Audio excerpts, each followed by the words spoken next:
nous allons tout d'abord commencer par vous présenter un petit peu une petite présentation du mouvement. Ensuite, il y a Sigarodi Abdullah qui va vous présenter la violence et l'univers carcéral. Et Rachid qui présentera la campagne des détenus politiques que nous menons au sein du mouvement du 20 février par l'Île-de-France, ainsi qu'une petite présentation sur ce qui se passe en ce moment au Maroc. Donc juste pour commencer, un petit rappel sur le mouvement du 20 février et le contexte de son apparition, qui est lié aux révoltes dans le monde du Maghreb et le Moyen-Orient,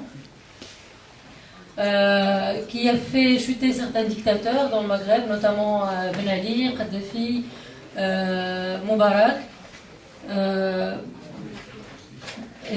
Au Maroc, depuis le 20 février 2011, il y a des manifestations régulières, pacifiques du peuple marocain qui lutte pour la dignité, la liberté et la justice sociale.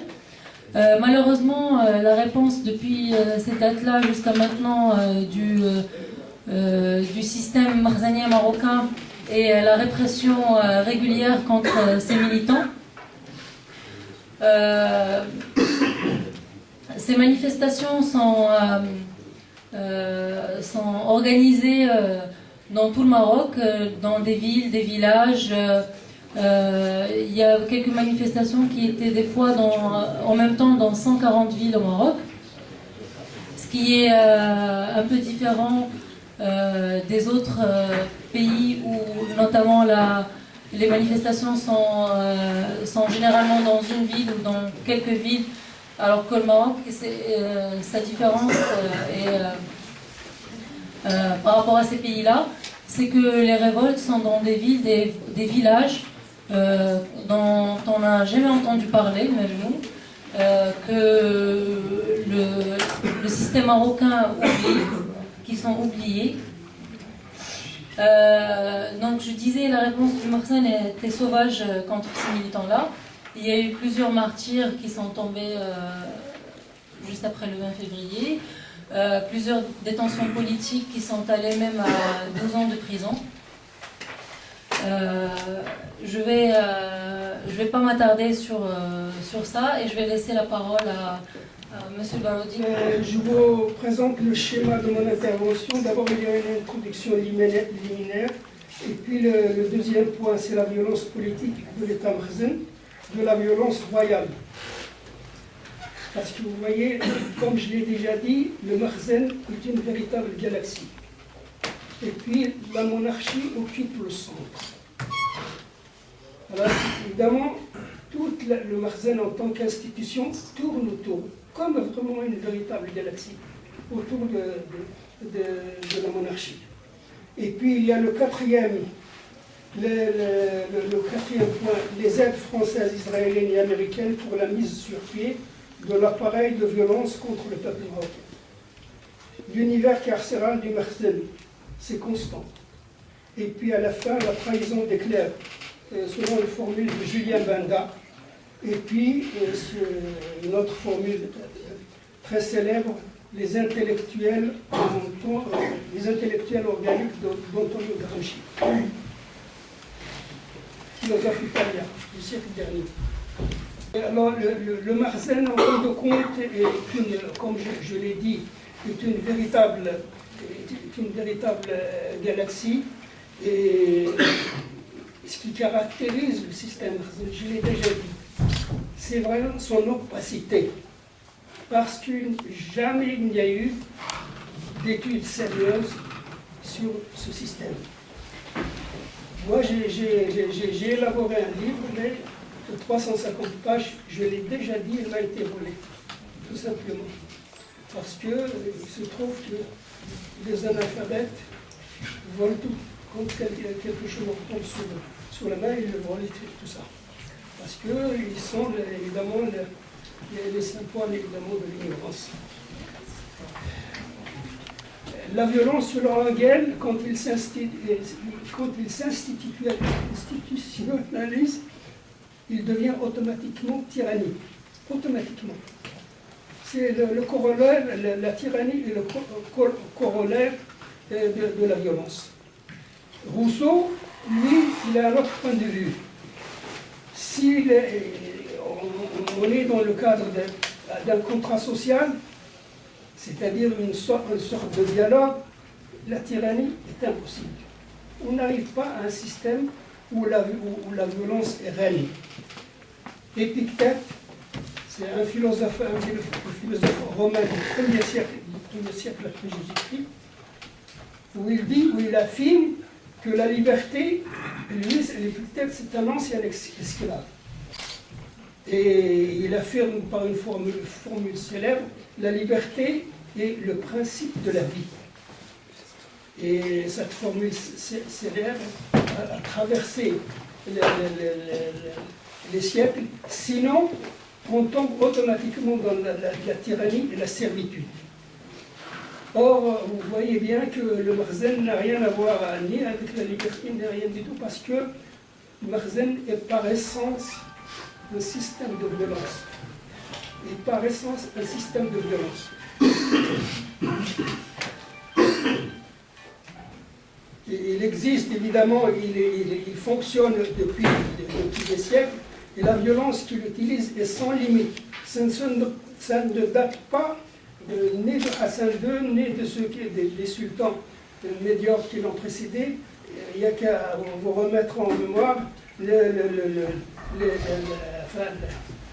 Moulay Ismaïl et ses méthodes. Vous savez que Moulay Ismaïl avait une passion, c'est la passion des chevaux.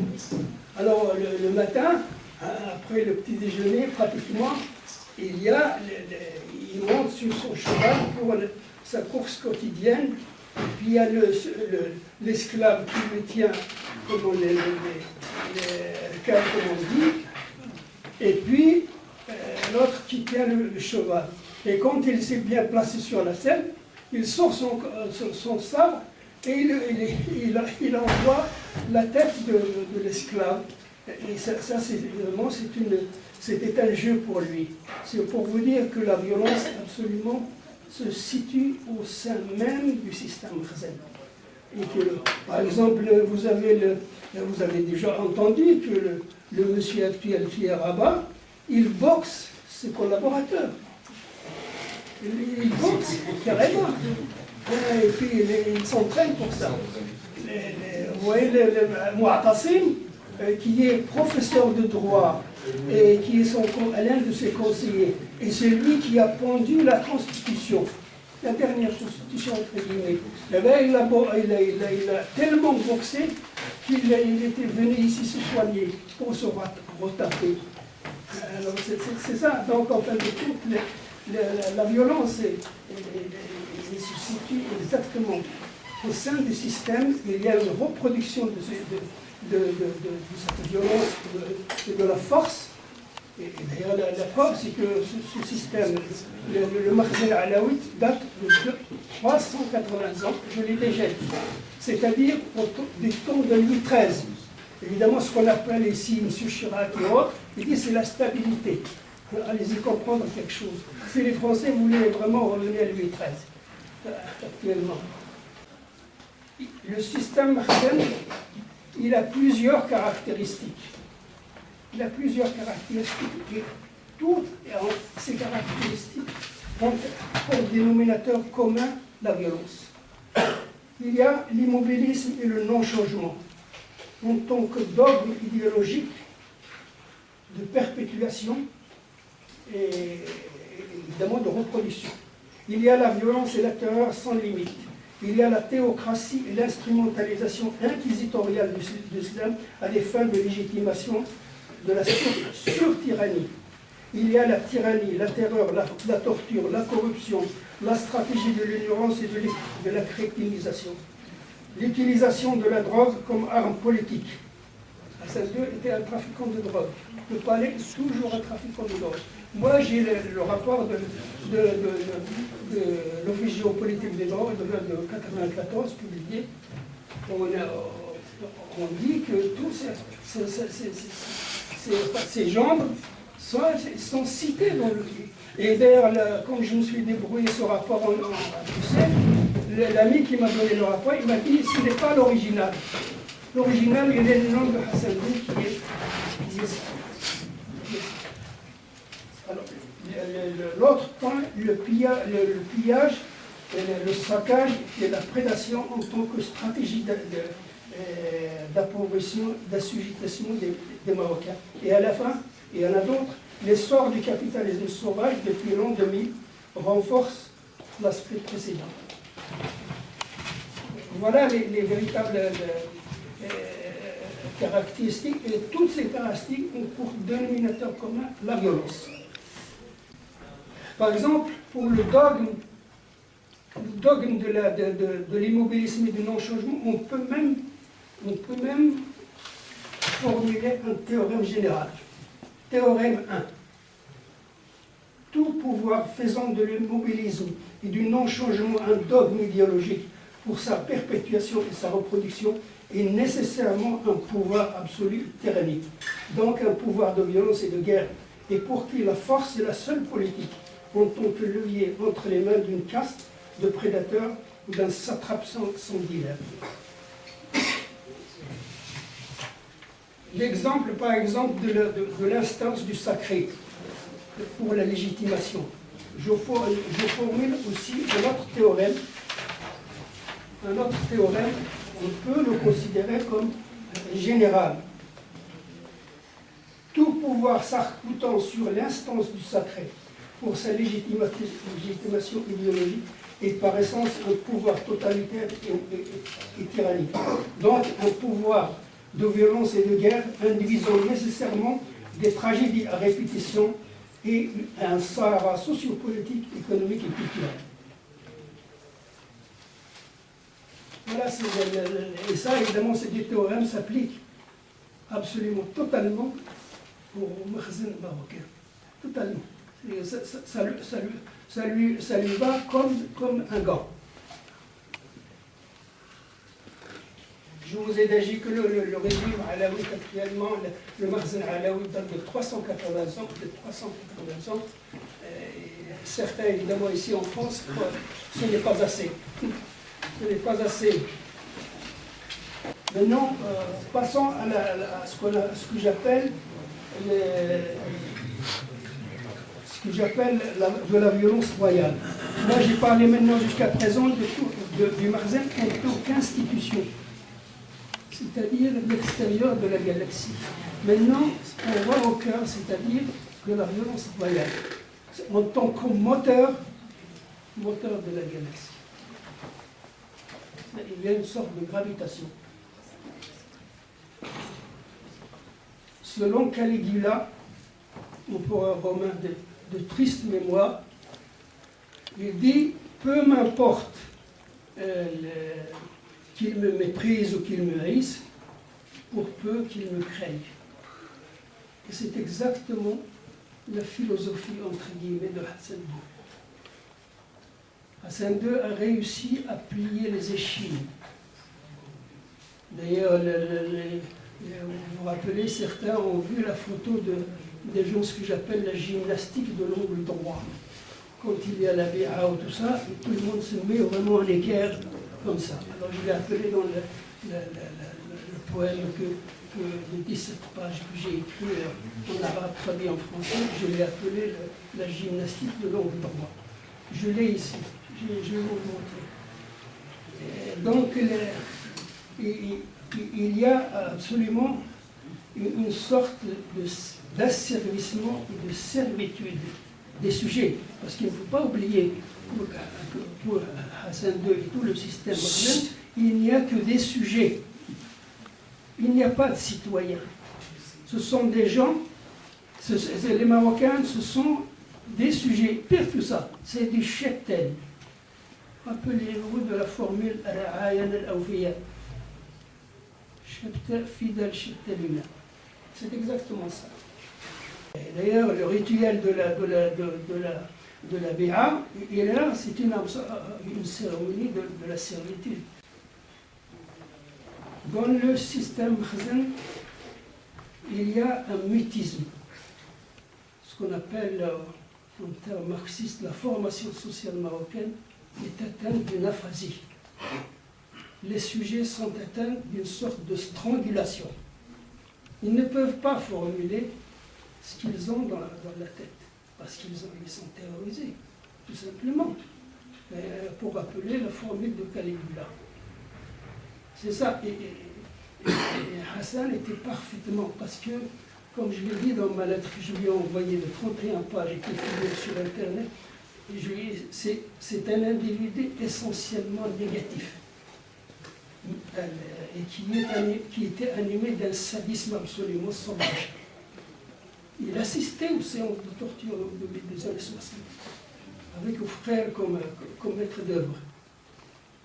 Il y a des témoignages de gens sur tout ça. Mais les Marocains ne savent pas tout ça, malheureusement. Alors, pour vraiment mesurer absolument ce que c'est que la violence du Makhzen, et puis surtout, en fin de compte, celui qui occupe ces dernières 50 années le cœur de la galaxie, c'est Hassan II. Alors je vous propose qu'on lui suive à la trace par la traînée de sang qu'il a laissée derrière lui. Alors je commence. Je vous demande une patience. De la patience. En 1958, le génocide des Rifins. C'était une véritable guerre. D'octobre 58 contre la tribu d'Exinaya, ça s'est terminé par la guerre et le génocide d'Ibn Ourir. 20 000 Rifins ont été assassinés. Ces chiffres, je les tiens de mon frère Ahmed qui était sous-officier là-bas. Il y avait un compagnon avec lui qui avait le même grade d'adjudant-chef, c'est Abdullah Ben Zahnoun. Ce sont eux qui m'ont raconté ça. Où ils m'ont raconté comment Hassan s'est comporté. C'est lui qui dirigeait, en fin de compte, le génocide. Lui-même. 20 000 Rifins ont été assassinés. C'est-à-dire 10 fois les pertes dans le massacre de Guernica par l'aviation nazie, où il y a eu 2000 victimes. Et puis Hassan venait, il habitait dans son château de Tétouan, et il venait par hélicoptère chaque jour. Il restait toute la journée là-bas pour diriger les massacres. Et les massacres, c'est-à-dire il a donné à ses soldats carte blanche. Les femmes enceintes étaient éventrées par les baïonnettes. Et puis en plus, le grand luxe pour les Marocains, il a demandé l'aide de l'aviation française. Et les avions français décollaient de Hossima et de Taza pour venir lancer comme un exercice des bombes sur les villageois pendant 3 mois. 3 mois. C'est pour cela que les pertes sont énormes. Sont énormes. Et les avions français même, ils ont utilisé les méthodes vraiment, le napalm en fin de compte, où les villageois sortaient de leur maison comme des torches vivantes. Comme des torches. Et M. Hassan était présent, entouré de toute sa galaxie de criminels tels de leurs frères. Vous savez, ce qu'il a fait à la fin, c'est quand ils ont pris un certain nombre de prisonniers, ils les lâchaient avec une grenade dégoupillée. Et ils le mettaient ça dans le capuchon. 25 mètres après, ils sautaient. Et ça, c'est un petit jeu qu'a Hofreer inventé. Il ne faut pas oublier 2 mots sur Hofreer. Hofreer, tout son crédit, sa renommée, entre guillemets, il l'avait acquise au Vietnam. C'était le tortionnaire en chef. Et son arme de prédilection, c'était le poignard, qu'il avait toujours sur lui. Toujours. Et là, il y a la formule, justement, des officiers français, où il disait qu'Hofreer pouvait réveiller même les morts avec son poignard. Parce que, c'est ça, contre les femmes, les enfants et les résistants vietnamiens, c'est aux frères qui étaient aux basses œuvres. Alors évidemment, il a utilisé ça contre les rifins. Il a même égorgé un rifin à la fin devant son maître pour montrer en fin de compte sa science du meurtre. On l'a retrouvé d'ailleurs à Casablanca en 1965. Alors après le génocide du Rif, il y a, c'est en 1958, il y a l'assassinat d'en 1925. C'est lui qui a assassiné d'une façon absolument. Le professeur Taillance, il était suisse avec son équipe, et il l'a payé. Et les Marocains ne savent pas, durant ce qu'on appelle l'opération, il a fermé à clé tout le groupe médical pendant 5 heures. Le Mohamed V a été assassiné vers pratiquement 11h30 midi. Ils sont restés dans le bloc opératoire jusqu'à 6h30. C'est à ce moment-là que les versets de Coran commençaient à être diffusés.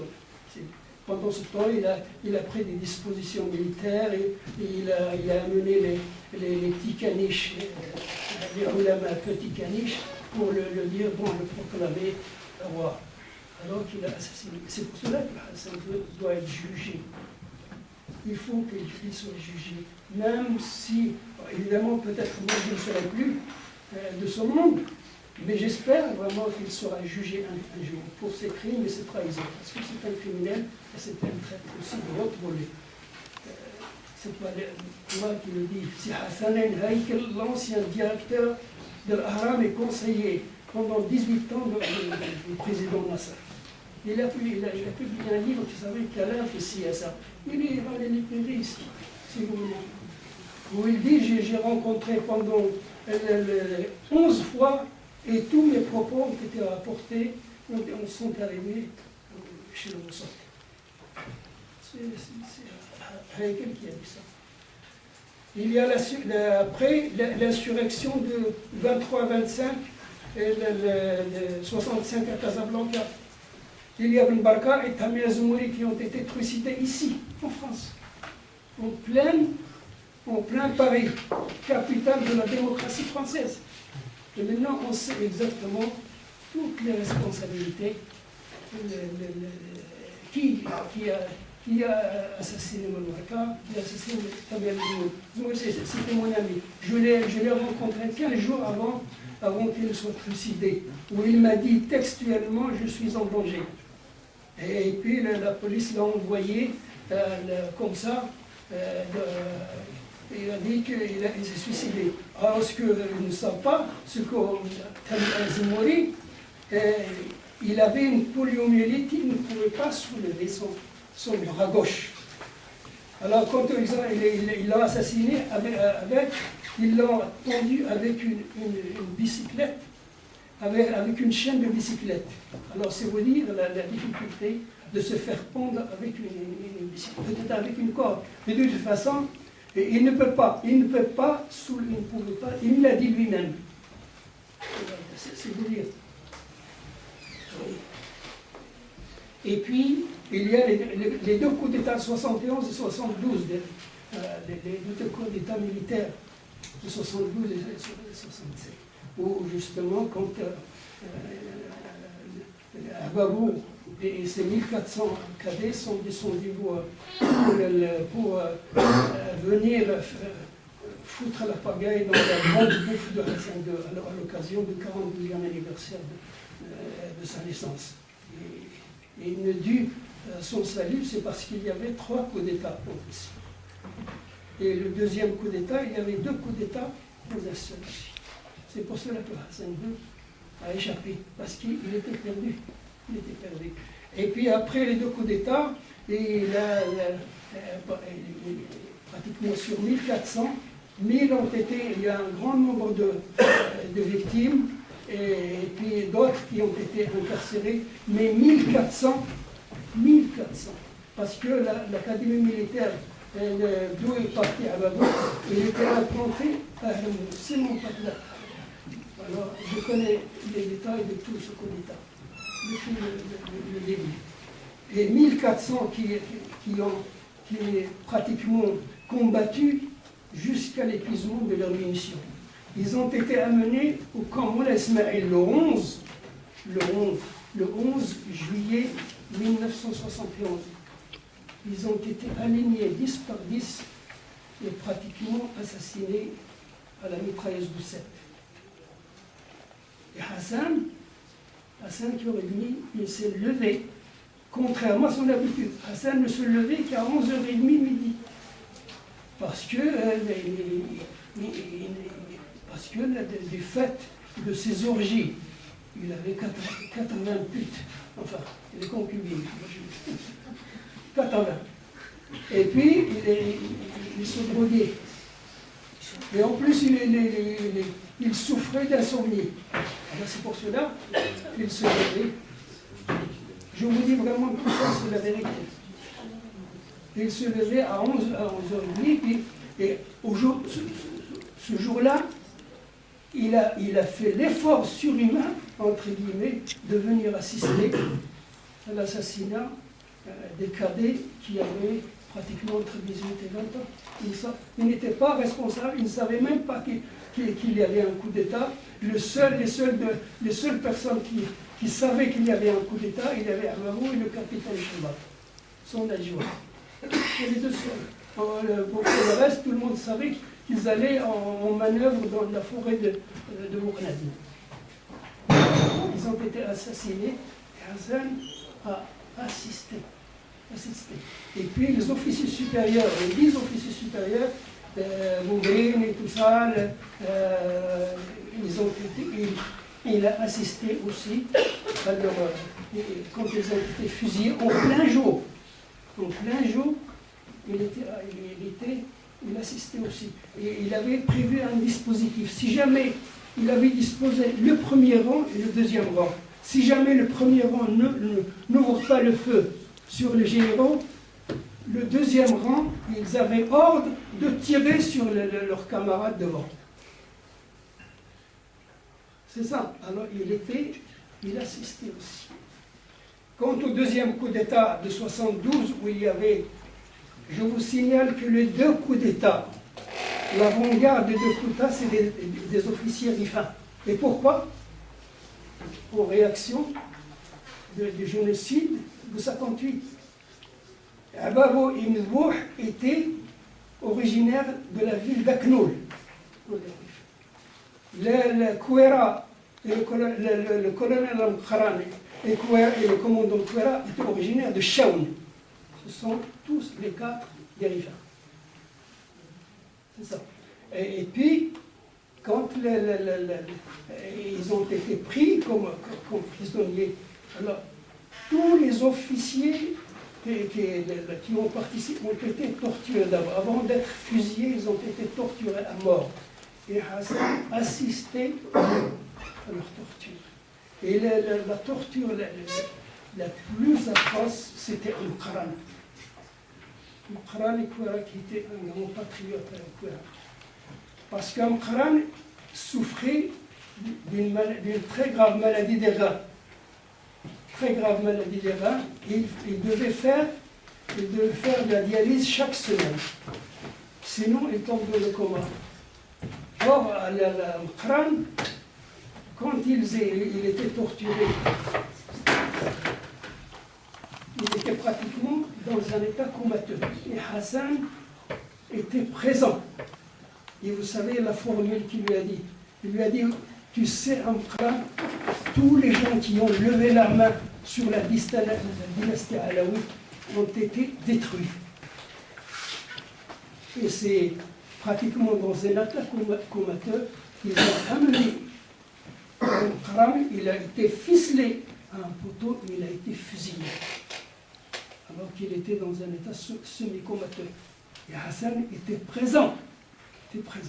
La même chose avec Kouera, quand il est tombé de son avion, parce qu'il a heurté, parce qu'ils ont été dupés, les Américains. Au lieu d'armer les F-5 avec des missiles militaires, les Américains, hors de Washington, ont armé les F-5 avec des pétards d'entraînement. Et c'est pour cela que Kouera, avec courage, quand il a vu, quand ils étaient dupés, il a voulu heurter l'avion pour le faire.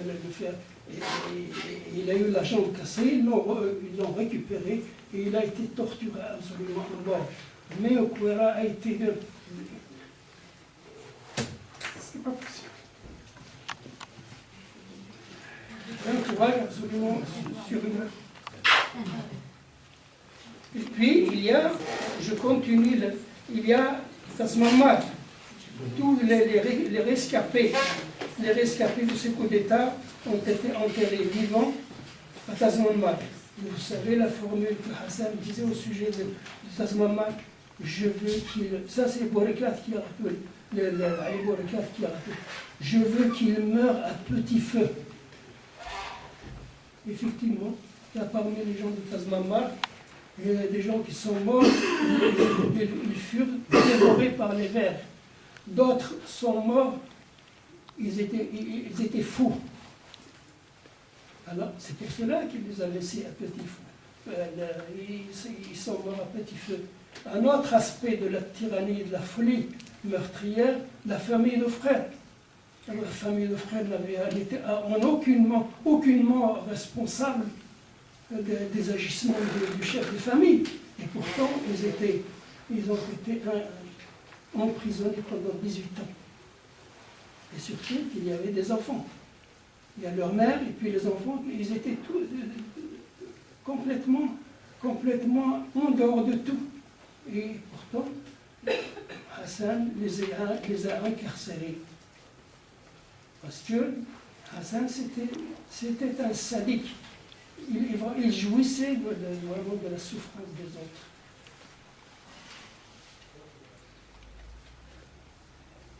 Il y a le complot saharien. Il est sur Internet. Lisez-le, s'il vous plaît. Ça fait 34 ans que j'ai élaboré cette étude de 62 pages. Et ça m'a pris 5 ans pour l'élaborer.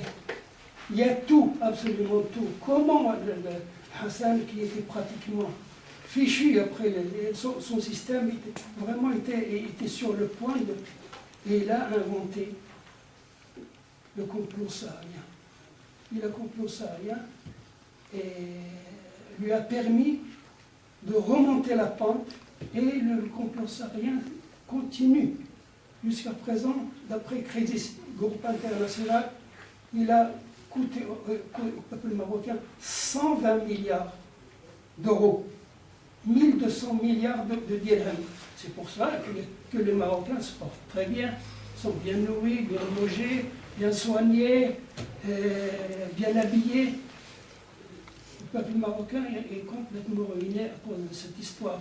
Et il y a entre 7 millions et 7,5 millions de Marocains qui sont à l'extérieur.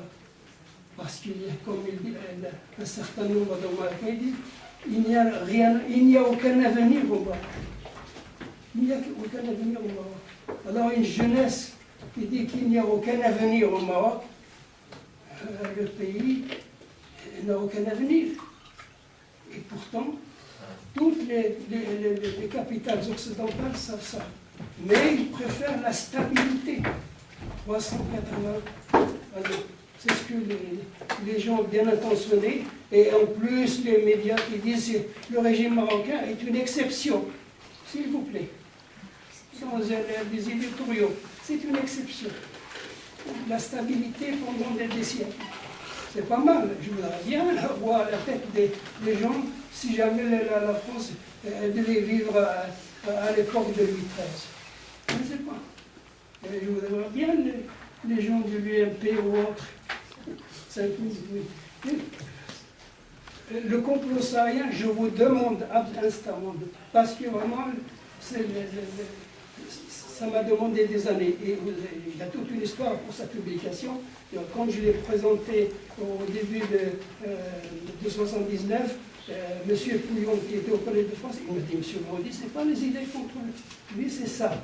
Puis il y a eu un débat, et c'est Sartre lui-même qui a dit, bon, on va le publier, c'est un peu lui. Voilà. Et puis, Juste après, pendant l'été 79, a commencé mon blocus ici. Démocratiquement, le blocus a commencé autour de moi, après cette histoire.